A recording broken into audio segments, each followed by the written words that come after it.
As you know, today is Thursday, the 5th of May, wherein we had set this time to meet with the Minister of Social Development together with her team. And this meeting was supposed to have happened almost 2 months back, but due to the fact that the diary of the Minister of Health as well as the Minister of Social Development, we could not ameliorate them so that they can both see us at the same time. We have since taken a decision that we will meet the different ministers on different days so that our work can be carried forward and not be stifled by issues of management of diaries.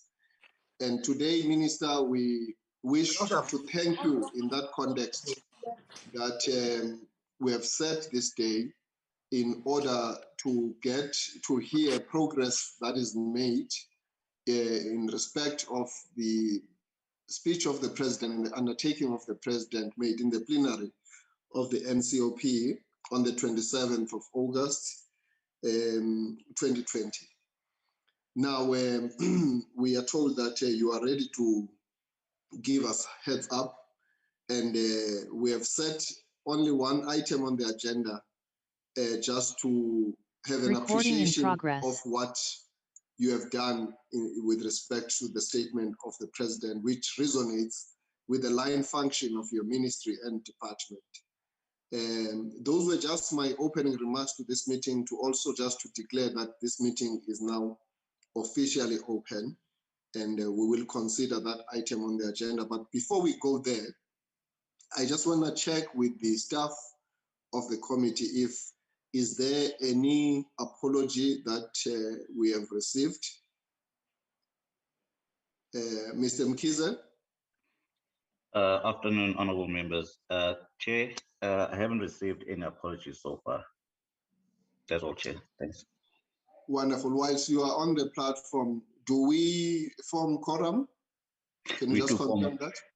We do form a quorum, Chairperson. Okay, wonderful. It's always important to do that, even though we are not going to be considering minutes or voting today, but just to ensure that all the majority of the members are in the platform and are indeed in attendance. Members, you are therefore welcome to this meeting. I'm now going to take this opportunity without further ado. Hello?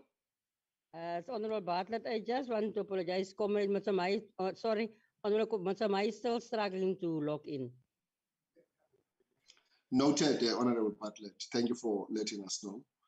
Yeah. Without further ado, on behalf of the members of this committee, I wish now to invite the Minister of Social Development, the Honorable Lindiwe Zulu, to take the podium and take us through this particular undertaking so that we can exercise our oversight and actually scrutinize that indeed a progress has been made in respect of that statement which was made by the Honorable President. Makeba, Honorable Minister, we now give the platform to you to lead us in this only item on the agenda. You are welcome, Minister, and we thank you for coming in advance. Thank you, Minister. Thank you very much, Honorable Chairperson. May I request that I remove myself from the video because my network is not very good. But I thought, let me just let you see that it's me. It's not a robot. It's me. I'm here. But I will remove myself so that I don't get cut along the way. That's the first thing. The second thing is the DG, the acting DG, Mr. Mkunu, has also joined together with the other department DDGs who are going to be making the presentation. And then also to say, Chair, I will open the meeting. I will not get off the meeting. I have another responsibility. I have to just make some remarks quickly at another event here, but I won't get off the meeting. I will continue with the proceedings. So without a waste of time, can I just switch off myself from the video and then make my opening remarks, and then the DG will take over after I've made my opening remarks. Thank you, Honorable Chair. Thank you, honorable members. In my opening remarks, Honorable Chair, can I salute the members of the Select Committee on Executive Undertakings, the Deputy Minister, Honorable Henrietta Bogopa-Nezulu. I'm hoping that she is here. I tried to see through, but I didn't see her, but I'm hoping she is here. And if she's not here, we will apologize for her because she is in KZN since the beginning of the disaster that happened here. The Acting Director General, Mr. Mchunu, Chief Executive Officer of South African Social Security Agency, we always call it SASSA, MS Memela Kambula, Acting Chief Executive Officer of the National Development Agency, Mr. Bongani Magongo, senior managers and officials of the Department of Social Development and its entities, and fellow South Africans. A very good afternoon to you all. Chairperson, allow me before I hand over to the department for them to render today's presentations, allow me to express our dismay as leaders and as well as ordinary South Africans at the growing instances of violence and killings that are targeted at women of all ages by the general menfolk. It certainly appears that the only crime, if at all there is such an unspoken crime upon which the unholy trinity of patriarchy, toxic masculinity, and male chauvinism are rationalized, that women committed is that the commitment is that they were born as women. Whereas gender-based violence and femicide are a historical carnage that predates all known pandemics, the rate at which it is being carried out in our society in the recent years, and the fact that its victims and survivors exceed all the casualties of past and ongoing war zone combined, suggests that gender-based violence and femicide, as it is known, is nothing less than genocide, quite frankly. Yes, we are having a genocide in our hands because the actions of its perpetrators intentionally, systematically, consistently, and ultimately result in the socio-economic exclusion, psycho-emotional physical abuse, maiming, killing, and extermination of women of all ages. Accompanying this genocide ploy by patriarchy, toxic masculinity, and male chauvinism are the generalized and growing panic, fear, anxiety, and disgust in the legitimate social institutions and processes by society as a whole, and particularly women and girls. The manufactured lack of integrity in our institutions, relationships, norms, and common values that threaten to disintegrate the very society that we all set out to build, strengthen, and protect in the post-apartheid era. Honorable Chairperson and members, left unchecked, this monstrosity will reinforce the hunger, malnutrition, inequality, dispossession, violence, and aggression whose victims and survivors are women. These are not words. I'm speaking about your grandchild, your daughter, your sister, your niece, your aunt, your mother, your grandmother, your wife, a friend, neighbor, and colleague. Yesterday, it was Hilary Gadi. Before that, it was Uyinene, Karabo Mukwena, Tsekofatso Pule, Natasha Konabi, Nosicelo Mtebeni, Tepang Tsipe, Bongeka Pungula, Popi Kwabe, and Zestan September. I cannot exhaust the list of women's lives that were cut too short because of the menacing genocide simply does not sleep. Perhaps someone somewhere in your community knows a survivor of victim from early this morning. Honorable Chairperson and members, of course, I am expressing myself on this matter because whatever else we do, if we do not focus and make sure that we deal with this and end it so that the embarrassing statements that have to keep on being made, the burials, the funerals, the cries, the tears have to come to an end at some point. And my view as a Minister of Social Development, together with my team, do believe that we have a capacity to do everything we can to end it. Chairperson and members, I thank you for inviting the department and its entities to appear before yourself to present the progress that our program have achieved against the undertakings that President Cyril Ramaphosa made on 27 October 2020, specifically where the president speaks to the Department of Social Development in the following, and I quote, "We are focused on efforts to ensure there is a model gender-based violence one-stop center in each of the identified 30 hotspots areas," unquote. The second one, and I quote, "We are therefore working to expand the Khuseleka one-stop center in the first phase in Cape Town, Salt Plaatje Municipality, eThekwini, Mangaung, eHlanzeni, Tshwane, and Johannesburg," unquote. And the third one, again, I quote, "In the second phase, we will identify buildings in the Eastern Cape, Northwest, and Limpopo to enhance the existing Khuseleka centers and expand on sheltering services in the provinces," unquote.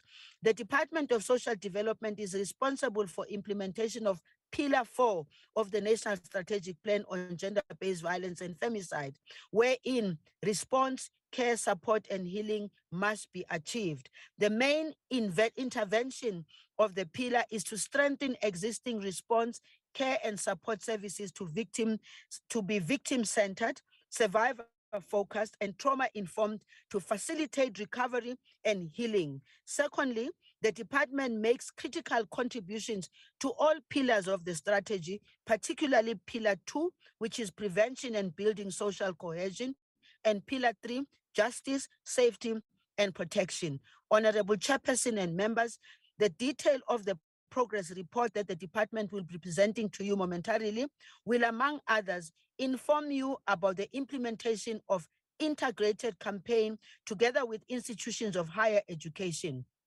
This is one example of programs that target the effective positive social behavioral change. You will also hear about how the department is making use of GBV ambassadors to access and conduct campaign in the GBV hotspot areas across the country. So far, we have managed to put shelters in place 45 out of 52 districts and metropolitan municipalities across the country. All our facilities provide care and support, as well as psychosocial support services to victims of crime. The relevant details will follow in the presentation shortly. Granted the challenges of gender-based violence and femicide that I characterized earlier, the department and indeed government is calling for strengthened and responsive people, private, civic, academic, multilateral partnerships together with community-grounded formations. While these should increase the state's capacity, they should also help reinforce men's active, positive, and nurturing roles in the lives of their children, girls and boys alike, as well as help to develop resilient families as the cornerstone and foundation of solid communities. Ultimately, these partnerships must unearth and enhance societal capabilities towards the much needed social and economic reconstruction and recovery and common prosperity. When the state of women is precarious, the state of each and every South African cannot improve. We ought to protect and improve the spring that gave birth to each and every one of us for the collective state of our people to become better.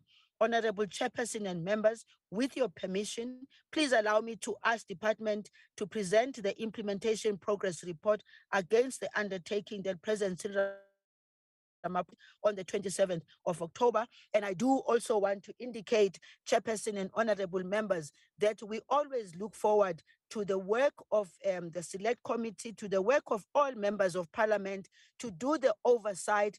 And when you find things that you think are not going right and are not being implemented by us as departments, it is your responsibility and role to raise those ones. So I am presenting to you the department to make a presentation, and please do not be constrained by anything to raise your concerns where they deem fit. Chairperson and honorable members, please receive the department's presentation for your due consideration and engagement. I thank you, Chairperson. No, thank you, Minister. I must say that you are dressed to kill. You look elegant, like a true African princess. Thank you for honoring us in that manner. It's the And I don't African know month. how it is indeed the month of Africa. Thank you, Minister. I think the request is granted, and the department officials can take us through as you have requested. Thank you. Honorable Chairperson, a very good afternoon to you and the members of the committee. My name is Linton Mkulu, and I'm the Acting Director General at the Department of Social Development. Chair, I'm going to kindly make the request to also switch my camera off. I just wanted to show the face, if that's okay, as we proceed with the presentation. Are you switching off because your network is unstable? Because remember that we are broadcasting this, so it's always advisable that we keep our cameras on unless it's an issue of unstable network. Okay, let me keep it on, Chair. It's just the environment in which I'm in. My sincere apologies, but let me keep it on for the purposes of the broadcast. Honorable Chairperson, thank you once again for the opportunity to present. And of course, the Minister has really painted a significant contextual analysis with regards to the state of gender-based violence country. And so, of course, and we thank the Minister for that. We are going to then be taking you through the actual presentation that has been prepared and shared with you good selves in this regard. I would kindly make a request that Isabella or Caesar share the presentation on the screen so that honorable members can see it as we go through it. Isa, if you could share the presentation, the one that I've emailed to you. Thank you once again, Chair. Of course, we're here to count and provide progress recorded in terms of the undertakings made by the President in the NCOP in October 2020, and matters relating to shelters, and more specifically Kusileka centers, which serve essentially as a response to gender-based violence and femicide in various provinces. Now, if you could go to the first slide, please.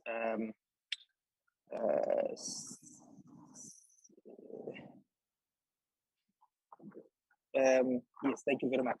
So I just wanted to highlight a few things here, Honorable Chair. One is that as a department, we work with other government departments, NGOs, civil society, and all relevant stakeholders in the sector. And we also remain concerned about, as the Minister has painted, high levels of gender-based violence in our country that continue to ravage, particularly women, young women, and women of all ages. And we also rather participate in various forums, including championing various pieces of legislation, strategies and policies which are essentially underpinned by the national strategic plan rather on gender-based violence and femicide, through which we champion Pillar 4, as you can see on the screen, which essentially deals with response, care, support, and healing, which encompasses the aspects of sheltering. But of course, we also contribute, as the Minister has indicated, to other pillars with regards to the national strategic plan on gender-based violence and femicide. So I just wanted to indicate that the provisions of sheltering services to victims of gender-based violence is really a multifaceted matter, which essentially requires a multi-sectoral approach to be successful and to be impactful in the way in which we implement and operationalize issues around shelters. And again, it takes not just government, but it takes an inclusion of a number of critical role players to ensure that at different value chains of the sheltering services that we provide, we're able to provide quality support to victims of gender-based violence and femicide. So the department has obviously had a number of challenges with particularly with regards to the lack of policy and legislation, governing provisions rather of sheltering, which we have started to look at, and in recent years, this is improving, given that the amended Domestic Violence Act, now recognizes this as an essential or critical service. But we've also, at this current stage that we're in, we're at an advanced stage with regards to a bill that we are processing, which is a Victim Support Services Bill, which essentially deals with the regulation of sheltering services with the view of providing or rather improving that specific space. And so that bill is currently before cabinet, or rather it has gone through cabinets and it's currently before the state law advisor. So I just wanted to highlight and just give that sense very quickly, Honorable Chair, and I'm going to ask Caesar to quickly come in and talk to some of the aspects of the presentation, and then we'll come in at the end just to close off. It's a short presentation, Honorable Chair. Thank you very much. Caesar?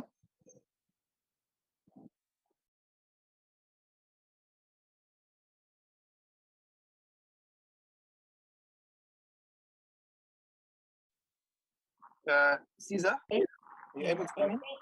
Yes, thank you, DG. Good afternoon, Honorable Chair. Good afternoon, Honorable Members, Minister, DG, and Senior Management of the department. My name is Caesar Mahangwe. I'm responsible for VP portfolio in the department. Yes, a lot of issues the Minister and the DG has already covered, but I will emphasize important areas. Just to give a bit of a background, this is the slides where it illustrates, this is a diagram that illustrates how the GBV NSP mandates us as a sector to provide sheltering services and many other services. Secondly, this diagram, it also clarifies the roles and the responsibilities of both the public sector as well as the private sector. And it also helps us to, provide services accordingly, because before we had the NSP, we used to provide services without necessarily focusing on certain areas. And there was a lot of duplication and there was a lot of waste resources. So, but now that we have the NSP, it has really demarcated issues, and it has also mandated certain departments to lead these pillars in order for us at the end of the day to be able to respond to the challenges of gender-based violence. Like the DG and the Minister has already said, that they are out of the 6 pillars of the NSP, as a department, we provide or we contribute significantly on pillar 2, which is about prevention work, as well as pillar 3, which is about the VSS bill or any, legislation. And then pillar 4 is the most critical pillar for us as a department, because we are mandated to lead this pillar and ensure that not only the state responds to pillar 4, but also rope in the civil sector, the NGO sector to be on board and make sure that all of us, in terms of our interventions, we respond to challenges of gender-based violence in terms of the programs. We provide care, support, as well as healing, because a lot of communities are traumatized by issues of gender-based violence. So it is important to make sure that we address the trauma that they have experienced. Next slide.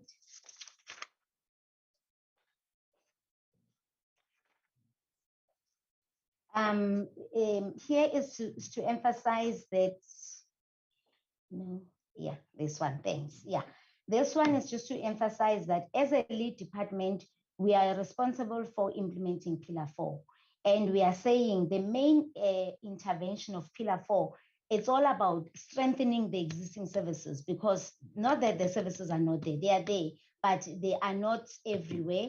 So it is important that we strengthen and make sure that each and every district, they do have adequate services. Secondly, it is also about us providing care and support to victims of gender-based violence. The department also provides psychosocial. Psychosocial services is our core mandate.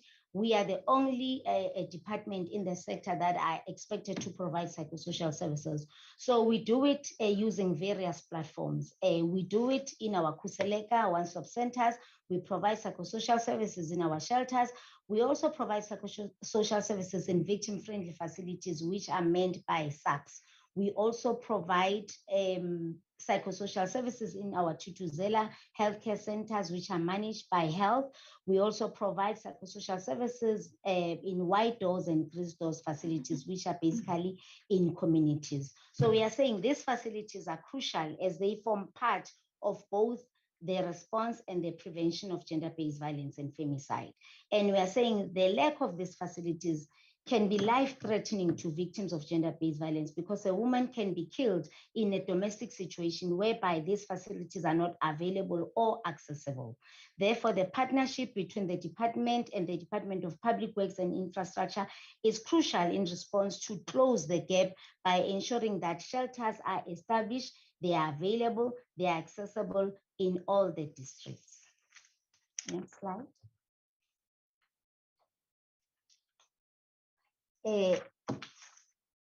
As I've indicated, that we are providing services guided by the NSP pillars. So in terms of Pillar 2, as much as the Pillar 2, it is led by the Department of Basic Education. However, as a department, we contribute in terms of the prevention measures that we have put in place. We have developed quite a number. The one is integrated campaigns. We are targeting institutions of higher learning. We are focusing on social ills that are affecting mainly young people. Things that we address substance, we address alcohol and drug abuse, we address GBV, we address social crime in institutions of higher learning, particularly the TVET and the universities. The other programs that we do is we conduct men and boys assemblies. The reason of working with men is because we want to break the cycle of violence. So therefore, it's important to focus on them as a sector. We also work with the religious sector. We target Asikulume. We've got Asikulume Interfaith Program. We also have pastoral wife campaigns where we really engage the religious sector as critical partners in the sector. We also target traditional authorities or traditional leaders where we engage them. We've got a program called Village to Village. It's all about creating awareness. And the purpose of that program is to address gender stereotypes, harmful cultural practices, and many other issues that they may have. As well as a department, we do acknowledge that we are not the only ones that are providing services. We are working hand in hand with a civil society organization. There's quite a lot of things that the civil society is doing, and we are providing support to the work that they do. They do have programs like Everyday Hero. We also have appointed the minister alluded to the ambassadors. We have appointed ambassadors about plus minus 100 in hotspot areas, and those ambassadors, their responsibility is to conduct education and awareness campaigns and also lead people to services. For Pillar 3, as we've said, that it is led by the Department of Justice and Constitutional Development.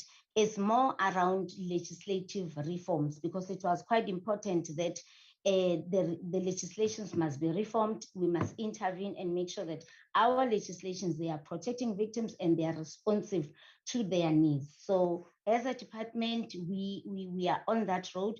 The minister has already, and the DG spoke about the bill, and I will pass that, but it's important to say that we are also contributing there. And then for Pillar 4, as we've already indicated, that we are leading this pillar, and there's quite a number of things that we do under that pillar. But the main thing for Pillar 4 is for us to provide psychosocial services, because people are victimized because of the experience that they have gone through. So we do it using various platforms. Like we said, we've got the GBV Command Center. We've got the NERT, which is a National Emergency Response Team. Those are the facilities that we are using. The GBV Command Center is a 24-hour service. Any time of the day, victims, they are able to call, and it's a call-free number. They are not expected to pay in order for them to access the psychosocial services, which are critical. The National Emergency Response Team, it is a group of social workers together with psychologists. They are deployed in a particular area to provide psychosocial services depending on, the needs of those communities. So from time to time, those are some of the activities that we deploy in communities. And it's also important to indicate that in our districts, it's not only the Kuselekas that we have a number of facilities that we provide. We've got green doors, we've got white doors, and these services,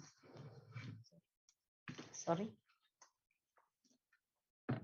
The green doors and the white doors facilities, they serve as a crisis center and they are a feeder area to a Khuseleka, because we do acknowledge that Khuseleka is an expensive model. We will not be able to have Khuselekas everywhere. So therefore, the shelters and the green doors and the white doors, they are there to serve as a feeder area to the Khuseleka One-Stop Center. Then coming to the first area which we expected to report progress on, which is the interventions in 30 hotspots. These are the 30 hotspot areas that have been declared by the Honorable President, and the breakdown of these hotspots is as follows. For Western Cape, they've got, out of the 30 hotspots, they've got 7 hotspots. For Gauteng, they've got 11 hotspots. For KZN, it's 7 hotspots. For Eastern Cape, it's 3. For Free State, it's 1, and Northwest is 1. Yes, as I continue, as part of the efforts to fight the scourge of gender-based violence, the department, we have partnered with Health and Welfare SETA in order to roll out targeted interventions in hotspots areas across the country. We have so far appointed 100 GBV ambassadors, and these ambassadors, we have selected them from the civil society organizations that are already on the ground. They are in all 9 provinces. They are providing services. What we also do in hotspot areas is that we make sure that services, the awareness campaigns are run by the ambassadors, and they do a number of things. Some of the things that they do is to do court support services. When a victim appears in court, they are there to support the victim and ensure that the victim is supported and is able to give credible evidence. They also do door-to-door campaigns. They also disseminate information in terms of the promotional material. They also assist with the applying of the protection orders, because a lot of victims, when they go to to facilities like SAPS or DOJ, they don't even know the procedure, and sometimes it becomes difficult. So they provide that kind of support services, which we are mandated to do in terms of Pillar 4. And also to indicate that these GBV ambassadors, they have managed, over the period of 6 months, they have managed to conduct 164 awareness campaigns in all 30 hotspot areas, and which is quite a lot because they are there on a daily basis. We also ensure we expand further our services by funding the national organizations like Lifeline, NICDEM, NERD, and many national shelter movements. The reason why we are funding them is because we recognize the critical role that they play in the sector. Next slide.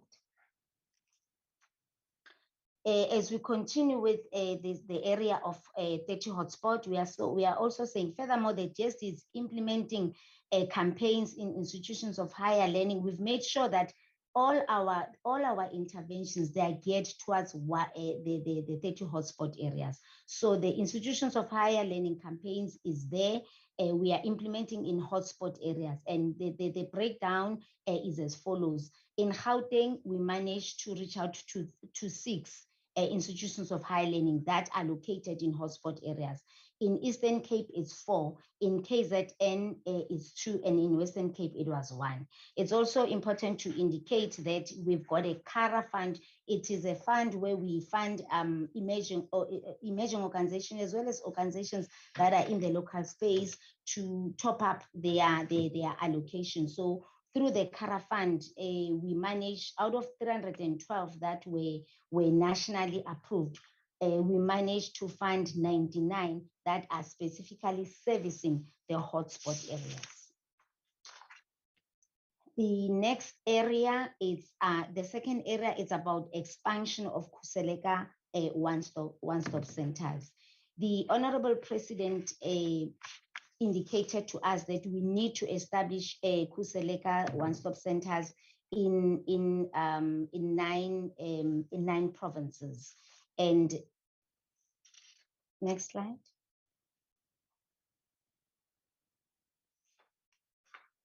Okay, so maybe before I even explain further what is it that we have done, it's also important to indicate that this Khuseleka One-Stop Center that we are rolling out, or we are having plans to roll it out to 9 provinces, it's important to indicate that it is a multi-sectoral facility. It provides various services under one roof, and it's not only one department, although it is led by the department, but we are not alone. We've got other cluster departments as well as CSOs in those specific provinces. The services that it provides sheltering services, which is the mandate of the department. It provides psychosocial services to address trauma, which is the mandate of the department. It also serves as a mini police station. Victims can go and report cases, and the cases will be investigated. That section is managed by SAPS for us. And then it also have provision for medical legal services, which is basically the forensic evidence. The health is the one that is providing that service for us. And it also helps hearings. That one is the work that is done by the NGOs that largely we are funding.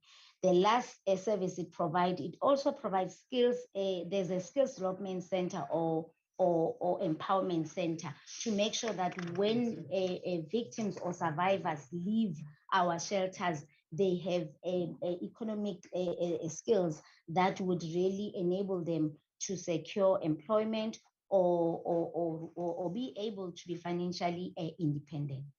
So those are some of the services that the Khuseleka One-Stop Center provides. So in terms of the areas or the municipalities that were targeted for phase, it was Cape Town, Solplaatje, it was eThekwini, Mangaung, eHlanzeni, Tshwane, and Johannesburg. So what is important to indicate here is that as soon as we received the mandate to establish these shelters, we worked with Department of Public Works to conduct the site visits, because it was quite important for us to conduct the site visit to look at the state of those buildings, and also check if we will be able to renovate them, and how much will it cost us, and all of that. So it was a joint project with the Department of Public Works. A total of 120 infrastructure or buildings were visited and assessed during the period February 2020 to July 2021. And out of our site visit, as we're conducting this assessment, the following areas were picked up, or challenges that we had. As much as there are a lot of gains, but there are also challenges that we have picked up. One of them was that some of the buildings, as much as they are buildings that are hijacked by communities. So therefore, they are not accessible. There are court cases that the Department of Public Works is pursuing to make sure that they get the buildings back. The second one is that we've picked up is that some of the buildings are vandalized and they will require more funds to renovate. So we, together with with Public Works, we had to look at the costs, do the cost analysis, and say, is it better for us to start, building, or to renovate? How much will it cost us? So those were some of the exercises that we have undertaken. Also, the buildings, there are also issues of rezoning, because the buildings before, they were there as a domestic building, and now we want to commercialize them by becoming a shelter or a Khuseleka. So therefore, they will need the municipality to assist that with a rezoning.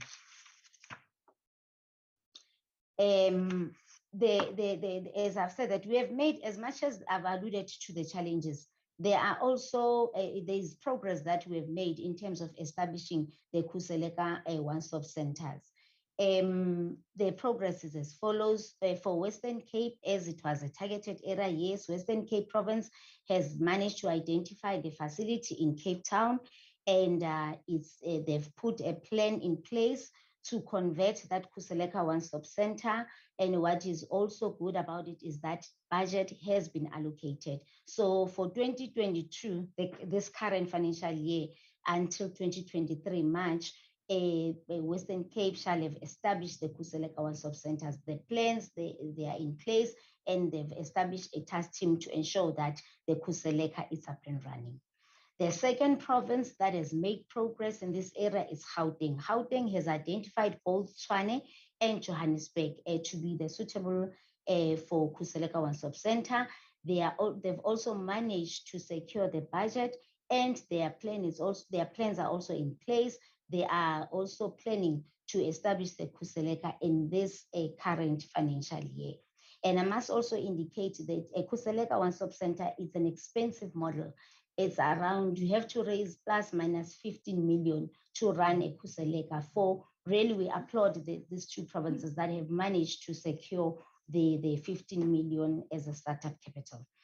Then the next Free State province was also identified. It has managed to identify the building in Mangaung as the relevant location to establish the Khuseleka one-stop center. However, there is no budget at the moment. So for this financial year, they will be working and engaging their provincial treasury to avail the budget. They don't have a budget, but the plan, there are plans. They've already identified the building. They're already identifying the stakeholders. They're putting a plan in place so that when the money is available, then they have a plan. They don't have to start from scratch.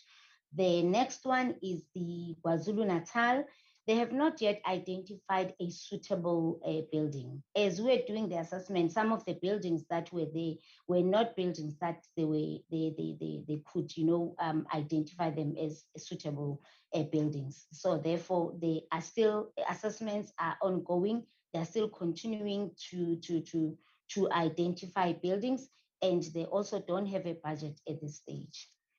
And then the last one is Mpumalanga province. Mpumalanga province, initially it was supposed to be eHlanzeni, but as they were doing the assessment, they changed the area. The area that they have identified that they found to be suitable is Gert Sibande.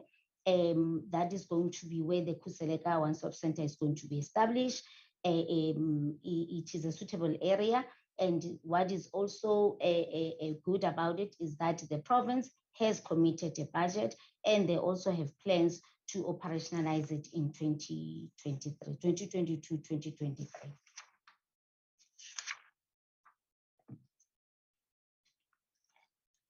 This is the last area, which is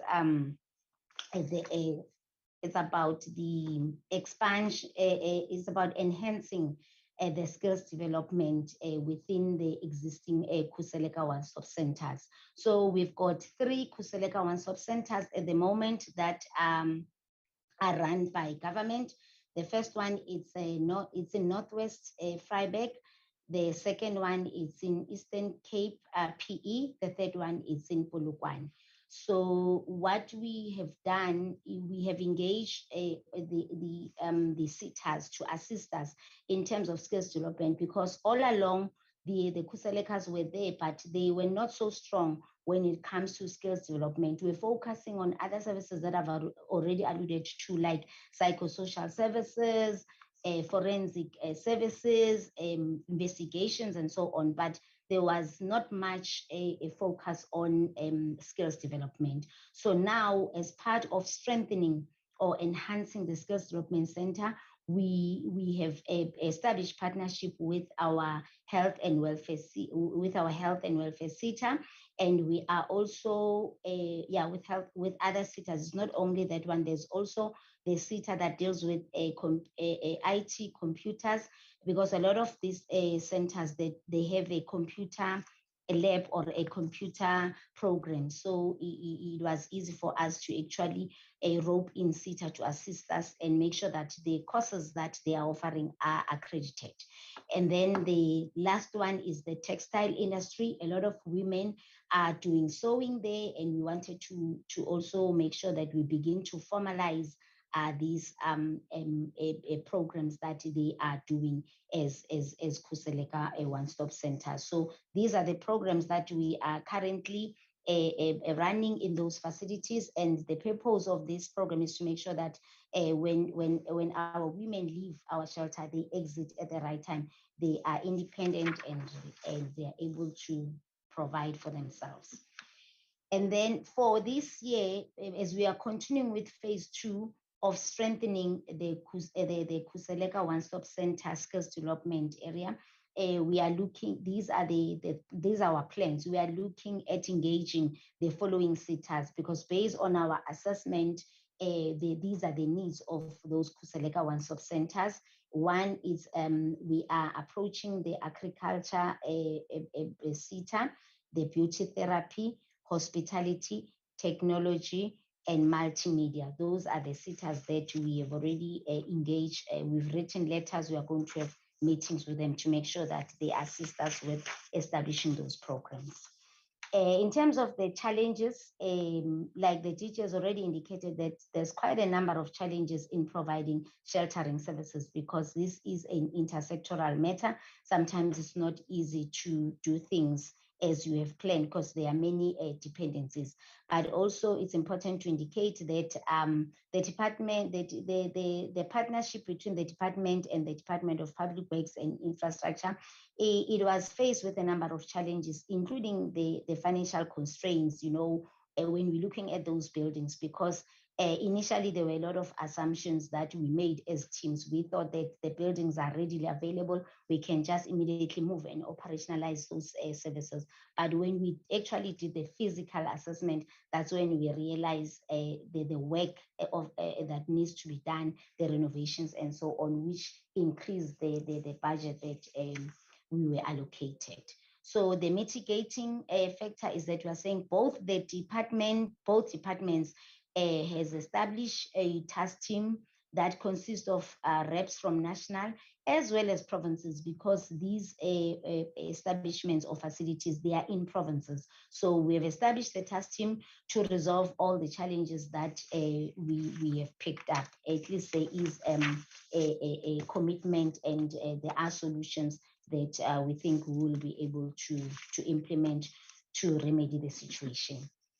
In terms of the recommendations, we are saying DSD, we are recommending that the committee to intervene in engagement with the following critical stakeholders. Like we said, that we really need the full commitment of the stakeholders for us to provide a comprehensive sheltering services. We need human settlement for provision of houses, because we know that these shelters are interim. A victim can stay up to 6 months. After 6 months, where the shelter will have to reassess and extend the stay, or they need to refer them to alternative housing. So that is why human settlement is quite critical in this area. We also need SAPs because some of the plans that we have, the SAPS has not yet committed to provide those investigative services. We are still negotiating with them to do so. We need NPA for prosecution. We need health for forensic investigations, because when they go to court, they will need health to actually do that in order for us to conclude or ensure that there is conviction.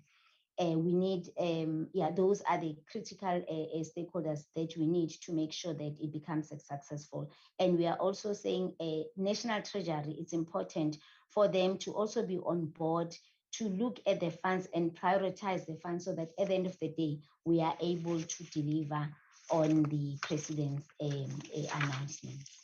The last slide, which is conclusion. So we are saying the scourge of gender-based violence require concerted efforts from all stakeholders, be it public sector, private sector, civil society organizations, and community at large. And as a department, interventions such as sheltering services are interim measures that really saves the lives of women, and they empower them so that at the end of the day, they are independent and they are restored. I thank you, Chair.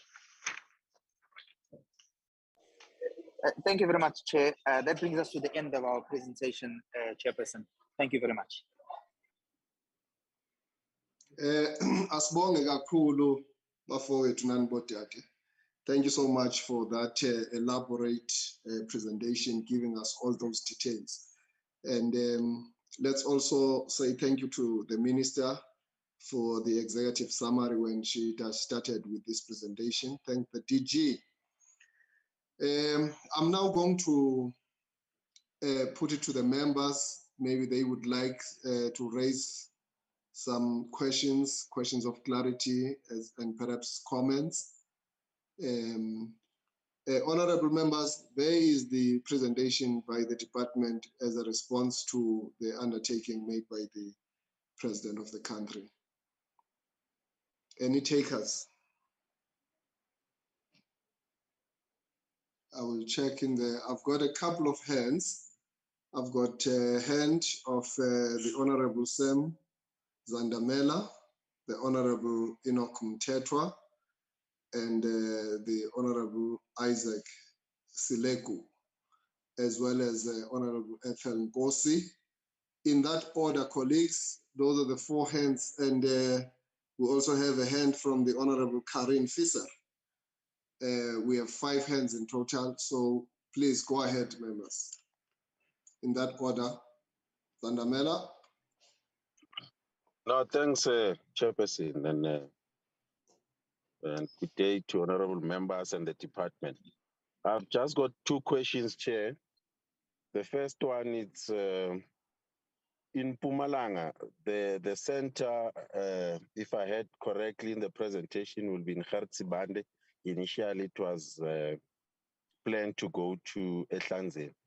Chair, I'm a bit worried about the victims, especially from Buhlabelo, like your Bushbuck region, Ehlanzeni itself, like your Nkomazi, of which is the last sub-region in Ehlanzeni, due to the vastness of the province. Is the department maybe considering a more centers or more central area just to cover the whole of the province? And then the second question will be, in the presentation, they spoke about the ambassadors. What form of monitoring is in place to make sure they are doing what is expected of them? Because in the presentation, I didn't hear them maybe mentioning anything about training of those ambassadors just to capacitate them. If the department can just maybe respond to that. Thanks, Chair. Thank you, Honorable Zandamela. Honorable Mtetwa. No, thanks, Honorable Chair. Good afternoon to the Minister and the colleagues and everybody in the platform. Minister, there are a lot of duplications when it comes to gender violence programs. But I think your department is really the department that should have been in the forefront, including the SAPS. And most of the SAPS, they don't have these facilities.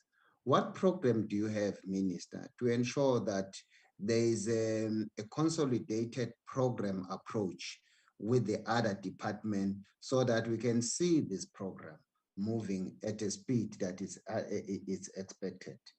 I would say, Minister, last month we were visiting a lot of police stations, and we'd find that out of in a scale of 1 to 10, you find one that is got this friendly offices. It's 1, you get 2 out of 10. But also they don't have professionals like that are in your department. How do we ensure that this is a program that is consolidated, that can cut across in the entire department, Minister? I will listen from your answer. Thank you very much. Thank you very much. Can we have the Honorable Sileku? Good afternoon, Chair. Afternoon, Minister, Deputy Minister, and all colleagues, especially the members of the committee, and to our Chair. Minister, one would want to appreciate the presentation and the information that has been shared with us. But one concern is from the presenter that says that a pronouncement was made, and afterwards we found that the department or the the buildings is either hijacked, or there's going to be a lot of work in terms of money to repair these buildings. And I want to deal with specifically one, the building that has been hijacked. How is the department going to mitigate that particular challenge to make sure that the numbers that we envisaged to have in terms of centers, that we actually get these numbers? And secondly, one would appreciate that if there's pilot project, it always happen in cities, and we don't, we seem to leave our rural areas behind. And I would just want to understand what criteria does one take into consideration when we come to establishing these particular centers, as gender-based violence does not look which area or from which area you come from. It hits across the board, and one would not want rural areas to be left behind. That is a second one. And also in terms of the sustainability of these particular centers, how are we going to make sure that they become sustainable? Because it's good and well that we'll have 150 of them, and then we don't look at the sustainability of these particular centers. Then we'll find out they will be dying a slow death, and then it would not assist us going forward. And lastly, in terms of the involvement of local government, how involved is local government in terms of when it comes to these centers? Because issues of town planning, it's an issue of local government. Then if we really want to facilitate and we want to make sure that there is no red tape, when it comes to change to issues of town planning, that partner local government is on board. So I just want to know, is local government on board, and how is local government facilitating and making sure that issues of town planning is not actually an impediment in when it comes to these centers? I will pause there, Chair. Thank you very much. Thank you, Honorable Sileku. Can we now have the Honorable Ethel Ngosi? Thank you very much, Honorable Chair. Good afternoon to your good self, the honorable members that are present, Minister Zulu and her team. Honorable Chair, let me start by welcoming the presentation made by the department. We welcome the presentation. It's such an informative presentation. One, Chair, I think the first question that I wanted to ask is the one that was asked by Honorable Zandamela. I must welcome the center that is going to, that is identified in Bad Plus Manzana in Khatsibande. And I also want to support Zandamela that the department is requested to also identify one other place, especially in Tanzania, because we need the center there. The other question, Chair, I think it's on the challenges and mitigations. I saw here, or I heard the department presenting that they've established the task team, the national task team, and the province. But what I want to check, because the task team is established to resolve the challenges that are there. But what I don't see there is the time frame set up as to when are they intending maybe to make sure that these challenges are being addressed. Thank you very much, Chair. I submit. Thank you, Honorable Nkosi, for that submission. We're now going to ask the Honorable Karen Fisser. Thank you, Chair, and thank you. Good afternoon, Minister, and all colleagues and personnel that's attending this afternoon. Thank you for the presentation, Minister. It was most informative. What I just think it is important is, and I agree with Honorable Mtetwa about the situation of the recurrence of gender-based violence and the increase in that. There must be something that the department, together with SAPS, must do to see that we have a better investigation system or a better laws, if that is needed, in cases of where these murders and these brutal assaults are continuously happening. What are you doing about that? And what, in terms of media, can you do as well to make the public more aware of this, and that we have more whistleblowers coming forward so that we can have better prosecution possibilities for these perpetrators? Thank you. Thank you. Thank you very much, honorable members. I just want to check for the last time if we have anybody else. No, it seems that's about it. The honorable minister sent me a message to say that she has been asked to attend another emergency. As you all know that we've got quite a number of emergencies in the country related to the issue of the floods. But she has indicated that the officials have got all what it takes to deal with the questions that would have been raised. So we have those 5 questions and comments from the members. And I would like to now ask maybe the officials to deal with those questions. I am also covered as the chair about those matters. I do want to emphasize, though, the point that we have to balance the scales when it comes to urban, peri-urban, as well as the rural areas. No area of this unitary state should be left out when we are considering these matters, because all the social ills that confront our society, they cut across, as the members have alluded to that fact.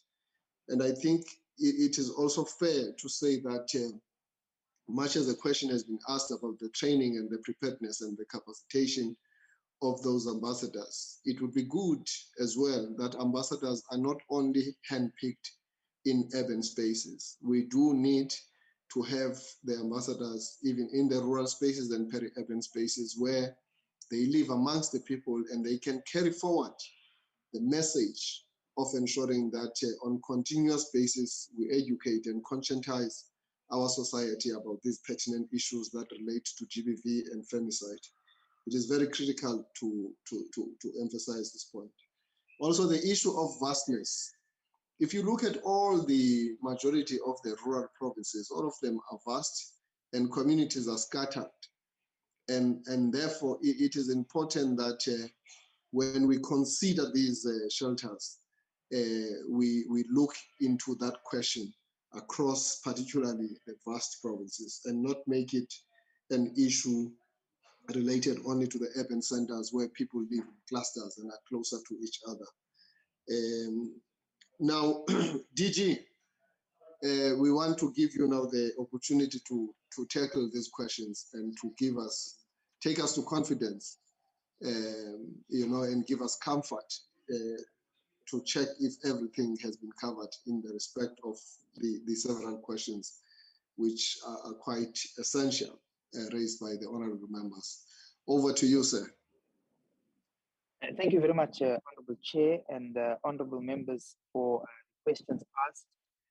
And indeed, some of the inputs was guidance being provided, which I think is quite important guidance, Chairperson, especially coming from yourself with regards to ensuring that ambassadors are cut across different areas, but also that there's a focus in every single area across the Republic. And I think that that's a very important aspect that we need to pay a lot more attention to, because indeed at times we would be pushed by circumstances, I suppose, to focus on a number of other areas. But I think you're quite right in the fact that we need to really find a way of ensuring that we cut across the board. So, Honorable Chair, what I will suggest we do is I'm going to ask Caesar and Isabella, who are in the meeting as well, to respond to the first 2 questions, or the questions asked by the first 2 honorable members, and then I will try and come in on the question by Honorable Sileku, as well as the question by Honorable Fissat. And then, so Isabella and Caesar, if you could start, and then I will come in at the tail end to respond to the questions that have been asked. Thank you very much, Honorable Chair. Isa, maybe you can go first. Thank you, Chairperson, and thank you, DG.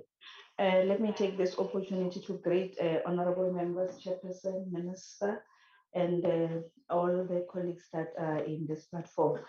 In terms of the Mpumalanga question, where we have moved the shelter from Ehlanzeni to Hertsibande, is because in Ehlanzeni we already have shelters, and when we looked at Hertsibande, it is an area that is not well resourced, and we looked at the complexity of it, being next to the border where there's a lot of human trafficking, and we felt that it is important that we should ensure that there is a shelter there. The issues of the ambassadors, these are our young people who have volunteered, to advance the cause of or to assist us to fight gender-based violence.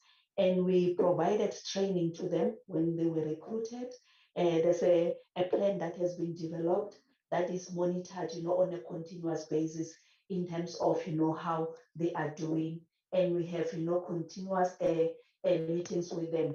There's also a mentoring and coaching program, that we are implementing to ensure that, they are well capacitated. Yes, I will pause. Thank you, Chairperson. Thanks, Isa. Caesar? Thank you, DG. The question on our working relationship with SAPS, the duplications, and the fact that maybe some of the victim-friendly facilities in police stations do not have adequate support when it comes to psychosocial.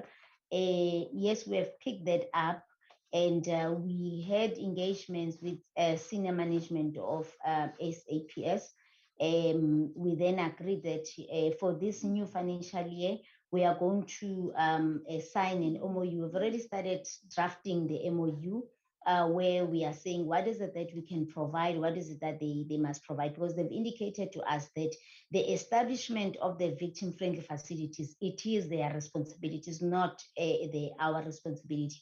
What they expect from us to do is that as soon as they've provided the infrastructure, they've established that, we need to come in and operationalize that and make sure that we've got, we provide psychosocial services. So it is a problem, yes, we are aware of it, and we are doing our level best to address it by making sure that we've got an MOU that formalizes that relationship so that provinces, they operate the same. They don't do as they want to, but there is a formal process that guides that process.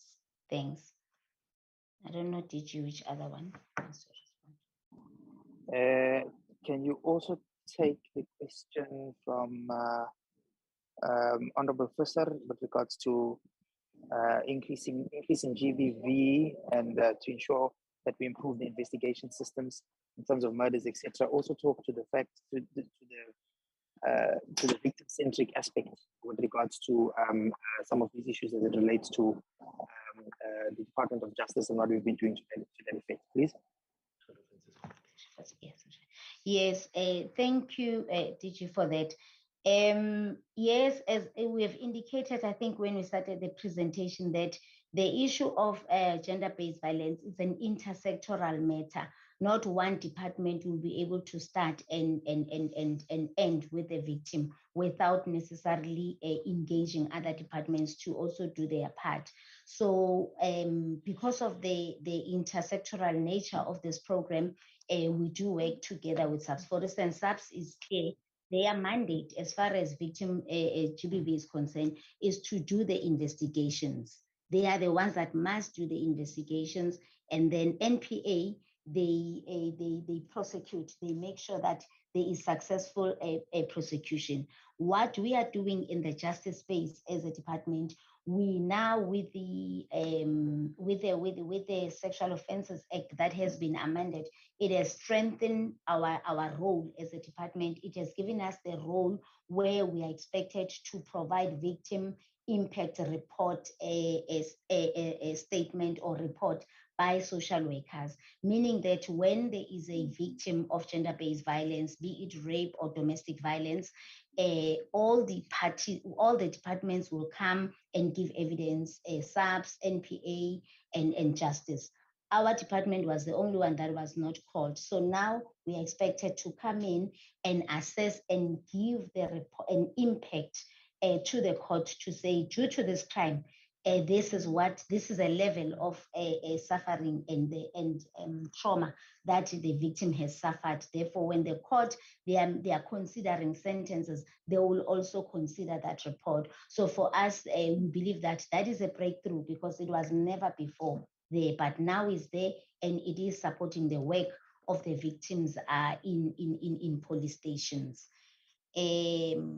Also, SAPS is also training their members to do to manage the cases when they come. You know, those issues of asking the victim in front of in front of the other police. They've dealt with them all the challenges that they were experiencing, the police, by not taking the cases of victim by not taking the cases of victims seriously. They are embarking on a training to ensure that they do that. So we do work with them very close. And also, I would also like to indicate that the Department of Women, Youth, and Persons with Disability, they are the lead department. We also report to them in terms of the work that we do. So some of the challenges that we have, we escalate those challenges to them to say, a particular department is not coming on board or they are not assisting us in this area. Can you kindly intervene and make sure that some of the issues are lifted up or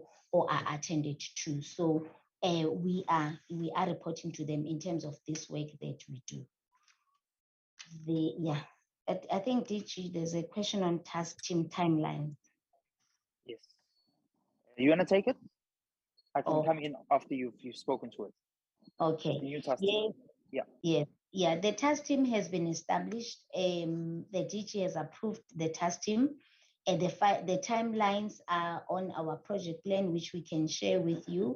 The activities are for this financial year from now, 1st of April, until 31st of March 2023. So we've got activities and the timelines to say this is how often we meet, these are the issues that we'll be dealing with, and these are the members, and these are the things that we are going to do. We do have a plan that we can share with you, members. Thank you. Thank you very much, Caesar. Are we good, Isabella, Caesar? We're good. Okay. There's a question on sustainability. Okay, go ahead. Take it quickly. Okay. The question, you deal with rural areas. Yeah. Did you respond? No, I didn't. You respond. Okay. All right. The one on sustainability of these NGOs, we as a department, we do provide through our provincial offices, we do provide funding to the organizations. And then as national, over and above of what the provinces are doing, we also fund them through CARA funding. And the CARA funding, we are specific. We are not funding a lot of established organizations or organizations that are concentrated in established areas. We focus on rural areas as well as emerging organizations, because most of the emerging organizations, they struggle to attract funding simply because no one trusts them and maybe their books are not in order and so many things. So we fund them, and then we link them to our mentoring and coaching program, so that at the end of the day, they are able to, account for the funds that they have been funded for. And then, Isabella will speak to the issue of rural shelters as well as local government. Thanks.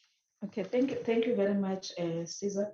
I think I need to agree that most of the time the rural areas are disadvantaged, and hence, and simply because of what Caesar has said, the issues of governance are weak.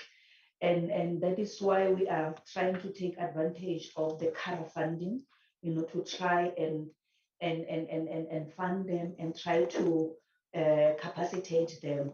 And part of the CARA funding is also meant to ensure that we build capacity of the emerging organizations, which are mostly in the rural areas. So we are really trying our level best to ensure that the rural areas are not disadvantaged. Thanks.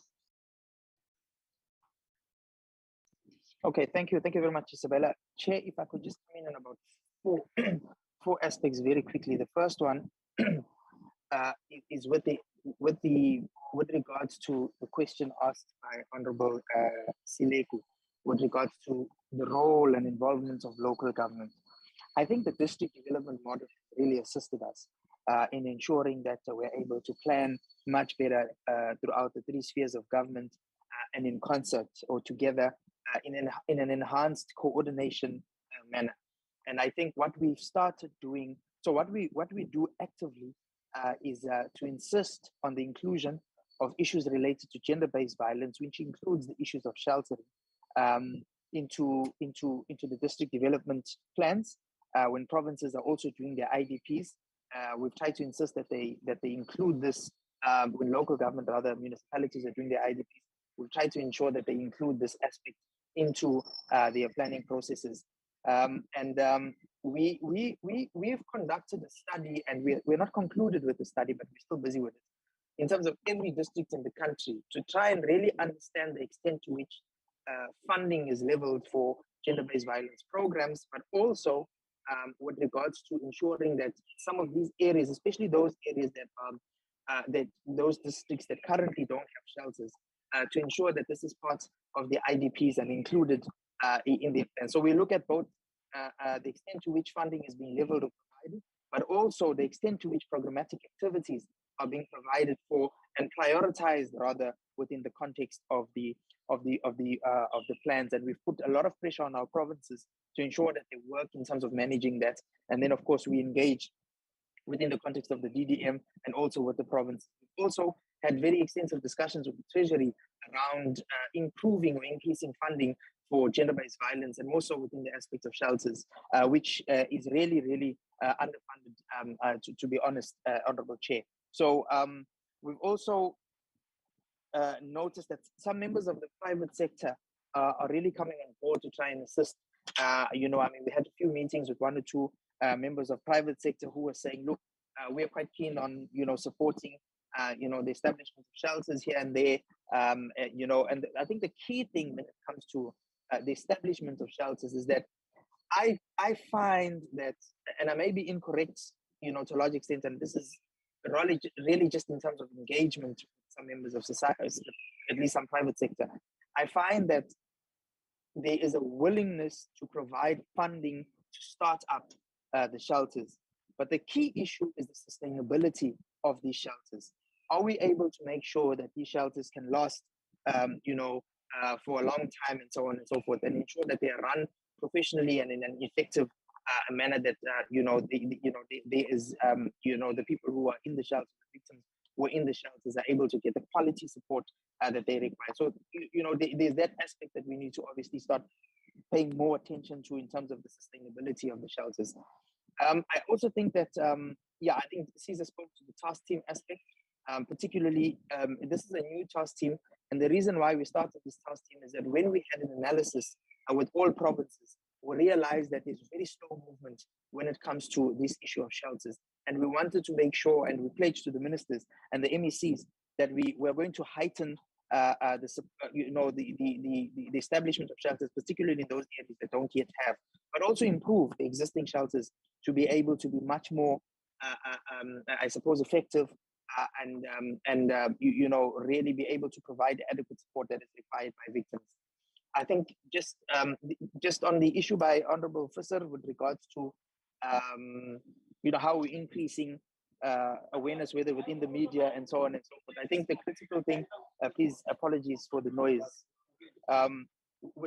within the context of campaigns, which Caesar spoke to, we've really started doing a whole lot of campaigns, countrywide. And the idea of trying to do the campaigns is to get more people talking about the challenges of gender-based violence, whether it be members of the clergy, whether it be business people, whether it be different sectors of society. We've really started, and the minister through a program which he started, which is called Askulume. Essentially, what he's trying to do is to get communities talking much more about the challenges of gender-based violence.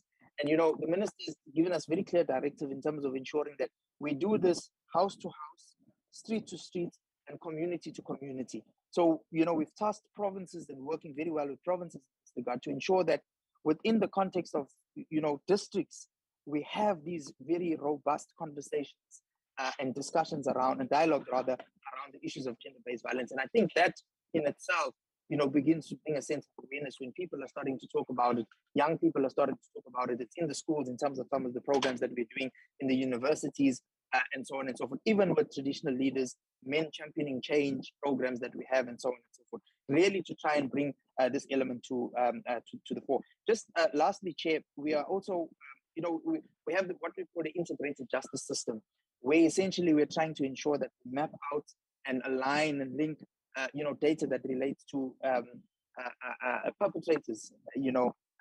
Largely right now we're focusing on children, but we're looking at enhancing that, working closely with the different departments within the justice cluster, so that we have a clear view, of victims in terms of, the crimes they would have committed and so on and so forth. And then I think I won't deal with the NGOs. I think that's a very important point. As government, we may not be able to reach every aspect or every single area, Honorable Chair and Honorable Members. And so we work very well with civil society and NGOs, as Caesar has indicated. And just last year alone, we had about 100 million rand that we gave to NGOs and civil society to assist us, in addressing the issues of gender-based violence through various campaigns, through various programs and initiatives that we have across the country. And that, of course, is managed through our National Development Agency. And then lastly, maybe, Chair, it would be good if members have an opportunity, perhaps as part of your oversight, to actually visit some of these centers, to have a sense and a feel of what is happening within the centers. And of course, we'd also invite Honorable Chair and the members to our very what has become, very well known, not just in South Africa, but globally, Command Center, which is based in Pretoria, which is really providing support to victims of gender-based violence, telephonically, digitally, virtually rather, and, 24 hours a day. And we found that is becoming a very useful tool, even to the extent where people who are suffering, were in distress on a number of other issues over and above gender-based violence, have started calling in because we have qualified social workers who are able to provide support. Honorable Chair, I'm sorry we took slightly long, but I'd like to leave it at that and really thank the honorable members and your committee for the questions asked in this regard. Thank you very much. Chair.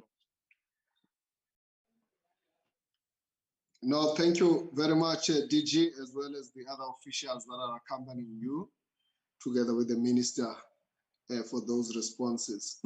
I don't see any further hands. I think the members are satisfied with the answers that have been provided.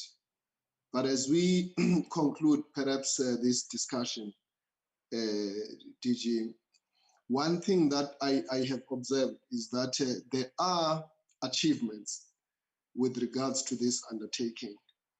But some achievements are half achievements in the sense that you have identified the buildings, but you couldn't have the budget to actually ensure that that work is not pending, but it is also concluded.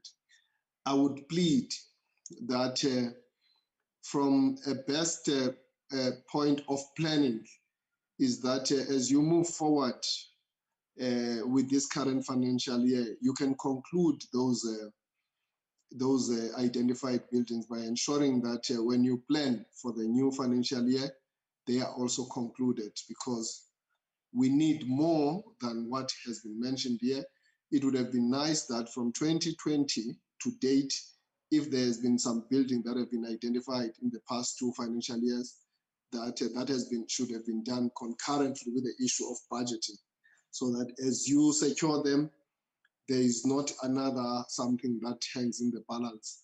So I wish to say that let's not lose focus, and we should not lose those buildings that we have already earmarked. But we must just make sure that as we budget for the next financial year, we put them into effect of our annual performance plans, so that coupled with other buildings that you might have to look for as we seek to spread across the country, we do this work simultaneously. Yeah, so that we don't have an issue next year that, okay, we have the budget, but we have not yet secured some of the state buildings that we can use. So let's try to have an approach that says that when we find this one, we also find the other one. Please express our deep felt gratitude, to the minister. We really appreciate this. And sometimes not being prompted by us, it would be good if you even give us the briefing on continuous basis on these matters in writing. So just we know that work is being done in this respect, so that we're also not caught wanting when a question arises again in relation to this.